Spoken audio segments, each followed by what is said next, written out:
Capítulo 19. Um homem sem Deus. Logo estávamos em uma capela chamada de especial.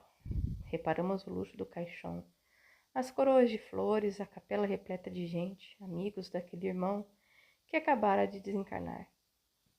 Ele era um político importante. A capela mais parecia a bolsa de valores, tal o barulho. Olhei Henrique e perguntei: o que está acontecendo aqui? Simplesmente é um velório com a presença de uma sociedade sem fé. Eles não creem em nada. Creem sim na posição social que ocupam, no poder, no orgulho, enfim. Julgam que são os donos do mundo. Como conversam e riam. Nem parecia que ali estava um corpo no qual se operava a separação corpo físico e espírito. Todos os homens apresentavam-se de terno e gravata e as senhoras elegantemente vestidas. Depois de analisar aquela gente granfina, procuramos o Elvésio. Ele, muito assustado, encontrava-se junto ao corpo sem vida. E por mais que os tarefeiros tentassem retirá-lo dali, ele relutava, parecendo ter medo da humildade dos socorristas. Todas as vezes que um deles se aproximava, ele limpava o local onde os abnegados espíritos o tocavam. Como é triste o homem orgulhoso, comentou Henrico. Triste e ridículo. Ele nada enxerga além da roupa. Para ele, os trajes bem talhados são o símbolo de uma sociedade vaidosa e orgulhosa.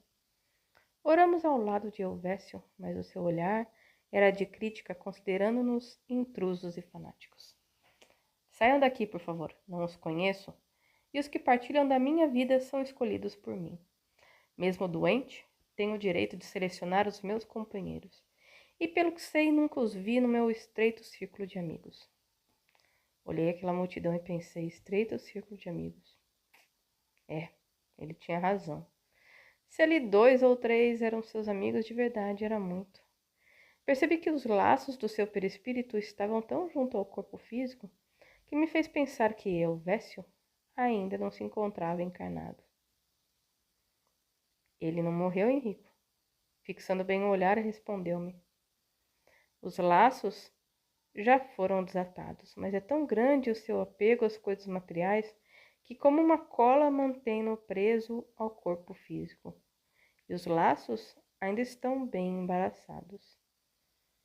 É mais um que, se brincar, é enterrado junto com o corpo físico, hein? Os tarefeiros de Jesus vão fazer de tudo para aliviar a dor de Elvésio. Ele tem algum crédito? Parece-me tão egoísta. Deus é pai, Luiz. E mesmo com os filhos ingratos, ele usa toda a sua complacência. Deus é perdão, falou Pamela. Irmão Henrico, que gente sem fé, acrescentou Plácido. Ninguém ali orava. A voz da esposa e dos filhos se misturava ao barulho provocado pelos comentários dos presentes. Mais uma vez observei o nosso irmão Elvésio, que sofria com falta de ar, parecia-me afogado. Um médico espiritual aproximou-se dele e colocou a mão em sua testa, aliviando-o. Doutor, quando posso voltar para casa? Quando o irmão se conscientizara de que já deixou seu corpo material, respondeu o doutor Eric. Como? O senhor quer dizer que eu morri? Não. O irmão não morreu. Só o seu corpo físico deixou de servir ao seu espírito. Estou vendo tudo e esse corpo não é meu? Sim. Mas se aguçar a visão, vai perceber que seu corpo físico se encontra deitado em um esquife. Nesse momento, ele se deu conta da realidade e tentou dali sair, não conseguindo. Gritava, tentamos ajudá-lo.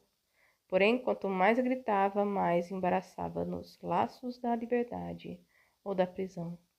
Olhando-o em total desespero, percebemos que os laços que unem o perispírito ao corpo físico estavam sem condição de voltar para o corpo perispiritual, ao qual pertencem e que, graças à encarnação, eles se unem ao corpo físico.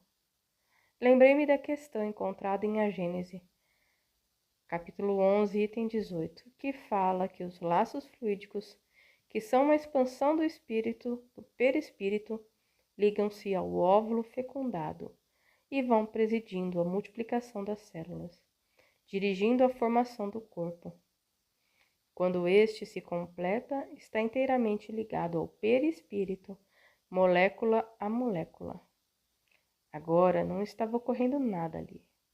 O que se dá quando o homem bom e sem apego ao seu corpo desencarna? No momento em que ocorre o desligamento dos laços do perispírito com o físico, os laços delicadamente retornam ao perispírito e se alojam novamente nos centros de força, enleados como se fossem uma espiral, conforme o desenho. Por que dizemos laços e não laço? Alguns indagam, porque vários laços são os intermediários: perispírito, corpo, físico, e assim os laços partem dos centros de força que se encontram no perispírito. É ele, o perispírito, que serve de intermediário entre o espírito e o físico. Para um melhor esclarecimento, recorramos ao Livro dos Espíritos, parte 2ª, capítulo 3, questão 155. Como se opera a separação da alma e do corpo? Rotos os laços que a retinham, ela se desprende. A separação se dá instantaneamente por brusca transição?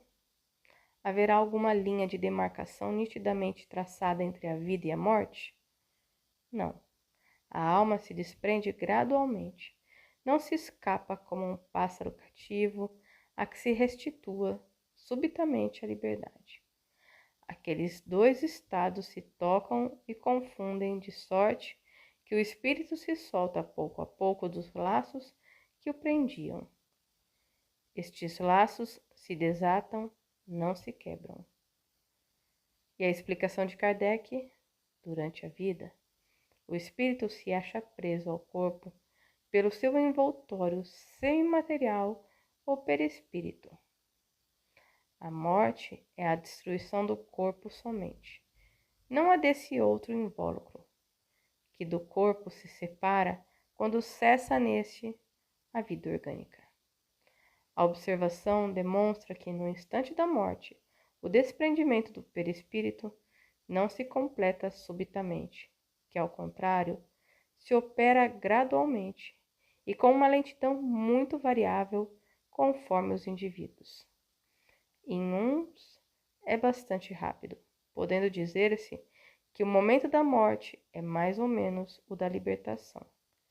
Em outros, naqueles, sobretudo, cuja vida foi toda material e sensual, o desprendimento é muito menos rápido, durando algumas vezes dias, semanas e até meses, o que não implica existir no corpo a menor vitalidade nem a possibilidade de voltar à vida, mas uma simples afinidade com o espírito, afinidade que guarda sempre proporção com a ponderância que durante a vida o espírito deu à matéria. É como efeito racional conceber-se que quanto mais o espírito se haja identificado com a matéria, tanto mais penoso lhe seja separar-se dela. Ao passo que a atividade intelectual e moral, a elevação dos pensamentos, operam um começo de desprendimento, mesmo durante a vida do corpo, de modo que, chegando à morte, ele é quase instantâneo. Tal o resultado dos estudos feitos em todos os indivíduos, que se tem podido observar por ocasião da morte.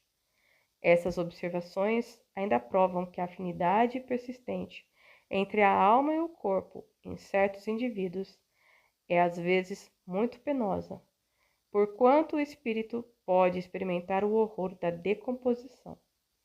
Esse caso, porém, é excepcional e peculiar a certos gêneros de vida e a certos gêneros de morte. Verifica-se com alguns suicidas. Como vimos, Helvécio, muito apegado à matéria, não queria desencarnar. Não acreditava que existisse vida além da vida corpórea. E agora não queria aceitar a realidade. Será que ninguém aqui vai orar? Perguntei a Henrico. Acho que não. Quase todos os presentes pertencem ao mundo dos que julgam que a terra é o paraíso. Henrico, posso tentar intuir alguém a fazer uma prece de ajuda a Elvésio? Pode.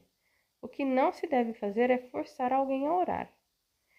Deus, que é Deus, não interfere nas decisões de seus filhos. Afastei-me até chegar perto de uma irmã que me parecia ter humildade.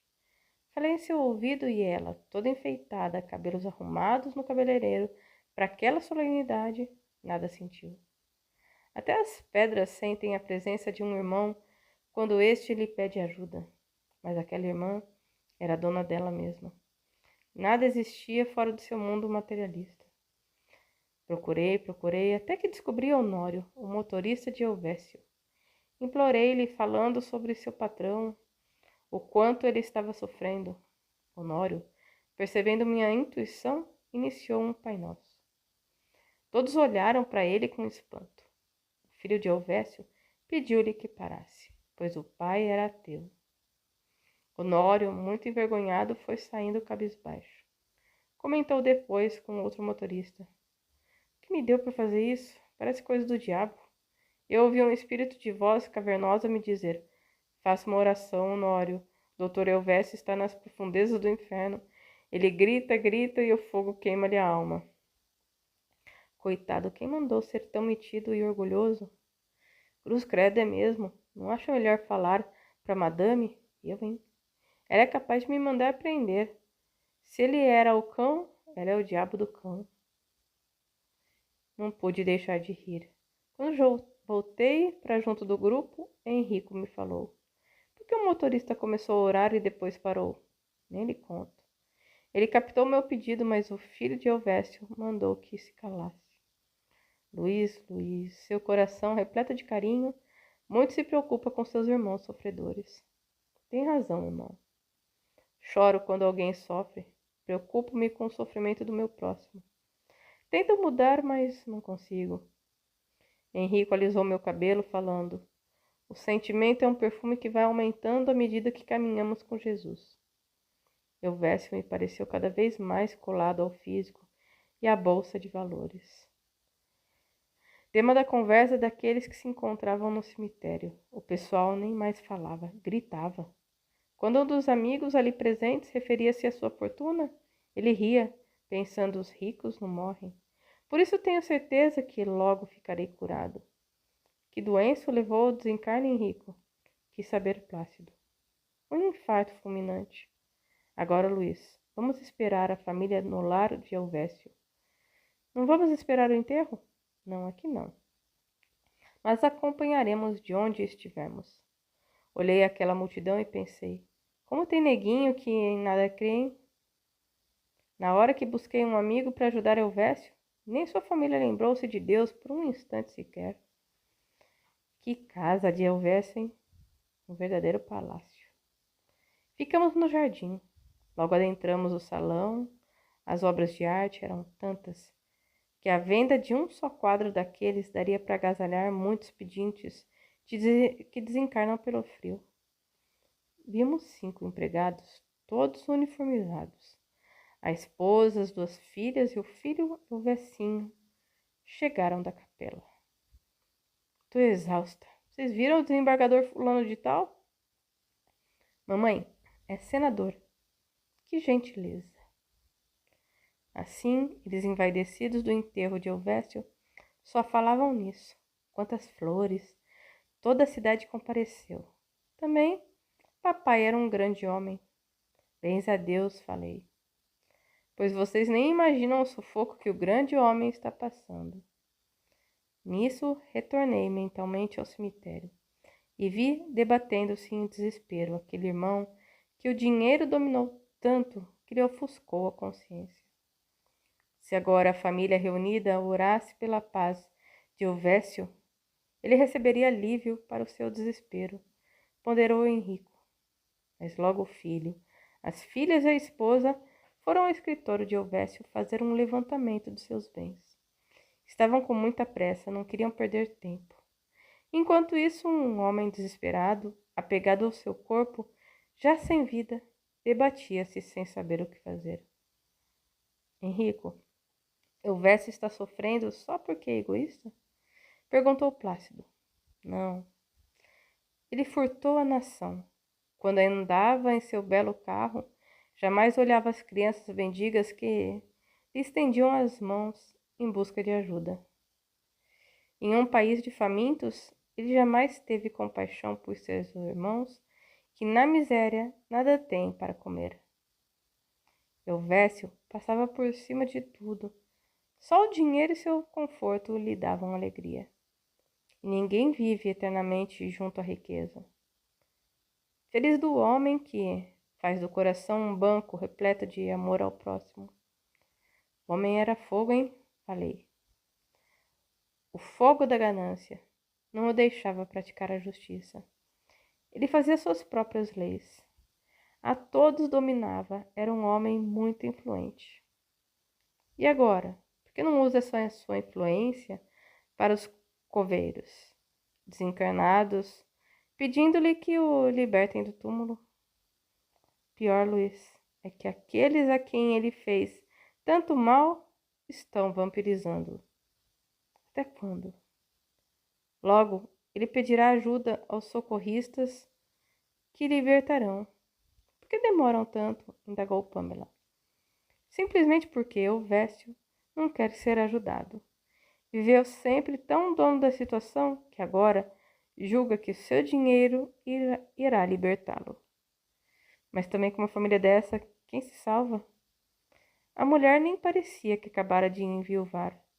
Vestira-se de preto, colar e brincos elegantíssimos, assim como as filhas e o filho, mas parecia vestida para um desfile de modas. Será que ela vai chorar? Perguntei. As lágrimas não são necessariamente demonstração de sentimento, respondeu-me Henrico. O que vale é o coração repleto de saudade e de amor. Se eles o amassem verdadeiramente, como o ajudariam? Os filhos foram criados longe dos pais e não desenvolveram um amor filial. Cada um nessa casa tem o seu projeto de vida. A esposa tirava férias com os amigos, deixando o marido, casa e filhos. Os filhos não davam satisfação para os pais. Elvésio vivia mais tempo fora do que em casa, buscando projeção social. O dinheiro é o tesouro dessa casa. Quando um ente querido parte, é triste ver a família devassar os seus pertences. Quanta falta de respeito! Se ninguém gosta que mexam em seus objetos, por que só o desencarnado nada sentiria? Será que a morte tirou-lhe todas as imperfeições e uma delas o apego às suas coisas? Digo sempre, Henrico, a família deve esperar um tempo para jogar fora os papéis e doar os objetos daquele que se despediu do corpo físico. Plácido, o nosso companheiro, que quase não se manifestava, calado o tempo todo, perguntou a Henrico: por que os espíritas não procuram orientar aqueles que buscam o consolo para que não aconteçam esses tristes fatos que estamos assistindo? Plácido, falei. Se houvesse nem crer em Deus, imagine se vai acreditar nos espíritos. Esses são para ele as almas de outro mundo. O mal da humanidade, argumentou Henrico, é que ela julga que a morte é o fim e que poder, projeção social, beleza, conforto, saúde, tudo isso é eterno. Muito materialista, julga que só o vizinho adoece, sofre e desencarna. Ele não, nada lhe acontecerá. Voltei a olhar aquela família. Depois de separar tudo que Elvésio, o mordomo, avisou que ia servir o jantar. Todos foram tomar banho e trocar de roupa. Quem os visse se assustaria, pois mais pareciam que iam a uma festa. Henrico convidou-nos a acompanhá-lo. Para aquela família, nada mudou. Na mesa de jantar, foi retirado apenas um prato. Na verdade, acho que eles nem estavam sentindo a ausência de Elvésio. Poucas vezes ele ali estivera junto à família. Estava sempre correndo atrás do dinheiro. Olhei mais uma vez para acreditar no que via. Confesso que é demais para minha cabeça a indiferença total por aquele que fora o chefe da família. Luiz, não é certo o grito, o choro e o desespero, argumentou Henrico. É certa a indiferença? Não, mas cada um reage à sua maneira. Conhecemos uma família espírita que, quando um deles volta para o mundo espiritual, eles cantam e festejam. Que, Henrico, fazem festa? Estranhou Pamela. Claro, Pamela. Tem mais maluco por aí do que gente equilibrada, acrescentei. Evolução, Luiz Sérgio, corrigiu-me Plácido. Quem sabe eles são tão espiritualizados que se sentem felizes em saber que um deles foi para junto de Deus. Pode ser bonito ser evolução, mas o coração, quando se separa de um ente querido, bate tão forte que estremece o corpo. É a saudade que chega fazendo doer as almas daqueles que ficam e do espírito que voltou para a espiritualidade. Você é muito amoroso, não é, Luiz Sérgio? Indagou-me Pamela. Sou autêntico. Quando choro, choro. Quando me encontro alegre, grito de felicidade. Talvez ainda sinta tudo isso porque convivo com os encarnados. Não, irmão, respondeu Henrico. Cada ser possui a sua personalidade. E feliz daquele que ama intensamente o seu próximo. Agora, voltemos ao cemitério. Vamos ver o que está acontecendo com Elvésio. Já separado do corpo físico, Elvésio relutava em aceitar a ajuda dos socorristas. Era uma cena difícil de se acreditar. Sentado na lápide, com a mão no queixo, Elvésio parecia alheio, como se tivesse sofrido amnésia. Seus familiares desencarnados, também materialistas e orgulhosos, não conseguiam aproximar-se dele. Já era noite na estação do adeus, e uma brisa suave acariciava os nossos rostos. O luar dava àquele jardim de corpos físicos em decomposição a certeza de que Deus é soberanamente bom e justo. Enquanto estávamos ali, pedi permissão para chegar junto a Elvésio. Olha, Henrico, temos prestado socorro a suicidas, inconscientes ou não, e sempre nos aproximamos deles e os ajudamos. Com a permissão de Henrico, bem ligeiro, querendo chegar logo, aproximei-me de Elvésio. Só que a brisa deixou de ser brisa e me senti num turbilhão que me apertava o corpo como se estivesse sendo agarrado por vários laços. No momento, entrei em pânico, mas em seguida me reequilibrei e me vi livre das vibrações de ódio, desespero e revolta de Elvésio. Procurei o meu grupo, mas não o vi. Era como se aquele lugar, antes beijado pelo luar, tivesse sofrido uma transformação, ou fomos nós jogados no umbral. Orava com tanta fé a Jesus, buscando o seu olhar compassivo e amigo, que vi aparecer ao nosso lado uma irmã de cor bem escura, cabelos brancos, vestida de azul. Ela segurou minha mão e falou: Deus lhe pague, Luiz Sérgio, pela ajuda ao Elvésio. Ajuda? Nem cheguei perto dele, aliás, não sei nem onde estamos. Nem ele, nem eu vejo mais. Nhanhá Maria falou: ele não deseja ser socorrido pelos técnicos espirituais. Estamos aqui para levar o irmão Elvésio para o hospital, porque ele sempre foi muito bom para a minha família. Trabalhamos para seus pais, nós o criamos, ou melhor, ajudamos a senhora Florinda, sua mãe. Fitamos com carinho a sua babá já velhinha. Elvésio nos deu uma casa e um salário. Quando já doente, sempre nos visitava e nunca deixou nos faltar nada. Irmã Nhanhá Maria, ele era caridoso. Não, Luiz. Era até muito injusto com os empregados, mas com essa velha foi muito bondoso. Fazia tudo escondido da mulher Rafaela. E a irmã? Como irá socorrê-lo? Não sei. Mas já estamos bem perto dele. Quanto a você, Luiz Sérgio, feche os olhos e volte para junto dos seus irmãos. Assim fiz, sem me despedir de Nhanhá. Minha vontade de juntar-me ao grupo era bem maior do que praticar atos de boas maneiras. Ao voltar, encontrei-os orando. Henrico nada falou e eu reclamei. Como, Henrico? Vocês me deixaram cair nessa armadilha? Deixamos. O irmão nem esperou as instruções, achou-se capaz de praticar auxílio sozinho. Desculpe-me, pensei que fosse fácil. Não é, Luiz. Eusébio não deseja ser ajudado e depois, a pressa, é como um carro sem freio, não tem controle. Pressa é o que tem hoje a juventude, drogando-se e por isso tudo perdendo, principalmente a dignidade. Espero que com o acontecido o irmão aprenda a se preparar melhor para prestar auxílio. O que aconteceu? Por que me vi preso? Simplesmente porque a casa mental de Eusébio está repleta de laços ameaçadores. E quando ele sentiu sua presença, foi o que a mente dele projetou, tentando se proteger. Meu Deus, livra-me sempre de todos os males. Onde ele está, que não o vejo? Olha, bem ali. Eusébio continuava bem junto de nós. Só que dessa vez vimos Nhanhá Maria tentando chegar junto a ele. Onde eu estava, Henrico? Pareceu-me um umbral. Você, Luiz, entrou na faixa vibratória de Eusébio. Esse é o mundo onde ele, no momento, se encontra. Henrico, ele está sofrendo muito. Nada podemos fazer.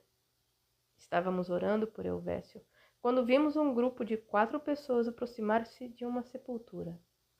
Forraram-na com um pano branco, colocaram bebida, comida, enfim, muitas coisas. Cantaram e fizeram prece. Eusébio, quando viu os encarnados, buscou-os, dizendo: Obrigado, estou morrendo de fome. O que vocês trouxeram? Os 4 se assustaram. Ao verem Eusébio, saíram correndo, pedindo ajuda. Um deles caiu em convulsão. Henrico me segurou, julgando que eu ia correndo em direção a ele para auxiliá-lo. Mas se parado ali estava, parado fiquei. Depois do que me aconteceu, jamais terei pressa em ajudar alguém. Henrico segurou a fronte do irmão, que se debatia. Ajudou-o a levantar-se e o levou até a porta do cemitério. Ele ia andando de olhos fechados, com medo de enxergar Eusébio outra vez. Henrico, ele julgou que você fosse encarnado, pois a vibração de um bom espírito não dá medo, só tranquilidade. Os outros o esperavam no portão, e ele partiu furioso para cima dos companheiros. Por que vocês me deixaram? Um deles respondeu. Você viu aquele morto? Cheirava tão mal, e que mau aspecto. Nem fale. Quero esquecer o que sucedeu aqui. Estou feliz, pois todos os médiuns dizem que não tem mediunidade. E hoje, o que eu vi? 2 espíritos, um morto fresquinho e uma preta velha. Que glória! Eu jamais quero ver outra vez o que vimos hoje, afirmou o terceiro. O que você viu? Primeiro soprou um vento forte. Depois aquele homem desesperado, louco de fome, apareceu e uns braços fortes me seguraram. O lugar foi ficando enfumaçado. Aí uns olhos de fogo me olharam e o vento me derrubou. Você viu tudo isso? Como nós não vimos? Ouviu, Luiz? Esse é o seu coleguinha. Passou pelo mesmo que você, brincou Pamela.